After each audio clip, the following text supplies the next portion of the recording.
नमस्कार, जय महाराष्ट्र. आज जिल्हा परिषद निवडणुकीसाठी जो अर्ज भरण्याची तारीख होती, ती अर्ज भरण्याची तारीख आज शेवटची 3 वाजेपर्यंत होती आणि ती आता संपलेली आहे.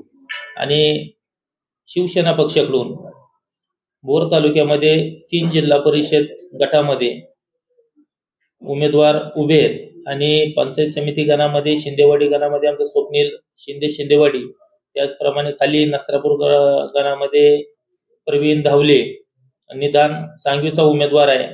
कामथडी गणामध्ये महिला तो मतदारसंघ राखीव असल्यामुळं त्या ठिकाणी ब्राह्मणगर गावची कन्या क्रांतीदाई धुमाळ त्या ठिकाणी ते निवडणूक लढवत आहेत. आणि भोंगवली गणामध्ये त्या ठिकाणी विकास बाप्पू चव्हाण हे निवडणूक करत आहेत. त्याचप्रमाणे बोलावडे गटामध्ये जिल्हा परिषदेची निवडणूक सागर धुमाळ ते जैतपाटचे विद्यमान सरपंच आहेत, ते ती निवडणूक करत आहेत. आणि बोलावडे गणामध्ये पंचायत समितीसाठी अक्षय चव्हाण हे त्या ठिकाणी निवडणूक लढवत आहेत. अशा पद्धतीने आमच्याकडे त्या ठिकाणी उमेदवार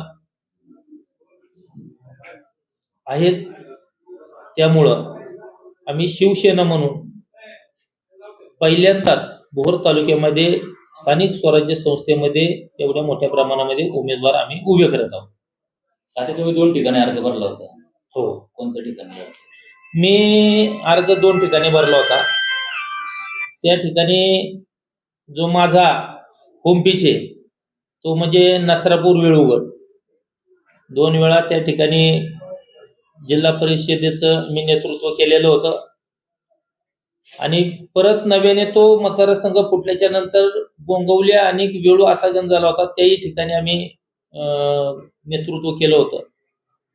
परंतु गेली 15 वर्ष माझ्यासारख्या कार्यकर्त्याला कुठलाही राजकीय वारसा नसताना सुद्धा ज्या सर्वसामान्य कार्यकर्त्यांनी मला निवडणूक लढवण्यासाठी प्रेरित केलं आणि निवडून आणण्यासाठी अहोरात्र प्रयत्न केले, अशा कार्यकर्त्यांसाठी त्या ठिकाणी त्यांना निवडणूक लढण्यासाठी संधी मिळावी म्हणूनसाठी मी त्यांच्या कार्यकर्त्यांच्या विनंतीला मान न देता, कारण प्रत्येक कार्यकर्त्याचं हेच म्हणणं होतं की तुम्हीच इलेक्शन केले पाहिजे, आणि त्यांना मी त्या ठिकाणी सांगितले, अरे मी इलेक्शन करून निवडून येण्यापेक्षा तुम्हाला निवडणूक लढवून निवडून आणण्यामध्येच फार मोठं योगदान आहे आणि तुम्ही मला जसं मोठं केलेलं आहे तसंच मलाही तुम्हाला मोठं होताना बघायचंय, म्हणून मी ह्या निवडणुकीमध्ये थांबायचा खरं तर निर्णय घेतलेला आहे.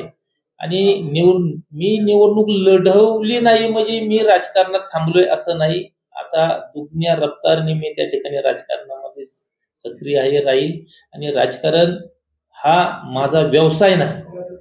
मी अनेक वेळा भोरच्या जनतेला सांगितलेलं आहे की मी समाजासाठी मी राजकारण करतोय. मला ह्या भोरचं चित्र बदलताना बघायचंय, इथल्या तरुणांच्या हाताला रोजगार द्यायचा आहे, इथली शेतीवाडी सुजलम सुफलम करायची आणि नुसतंच विकास, रस्ते, गटर ह्या गोष्टी न करता इथल्या जनतेच्या बुद्धीचा विकास झाला पाहिजे, त्यांच्या विचारांचा विकास झाला पाहिजे. ह्या दृष्टिकोनातून आपल्याला त्या ठिकाणी काम करायचंय.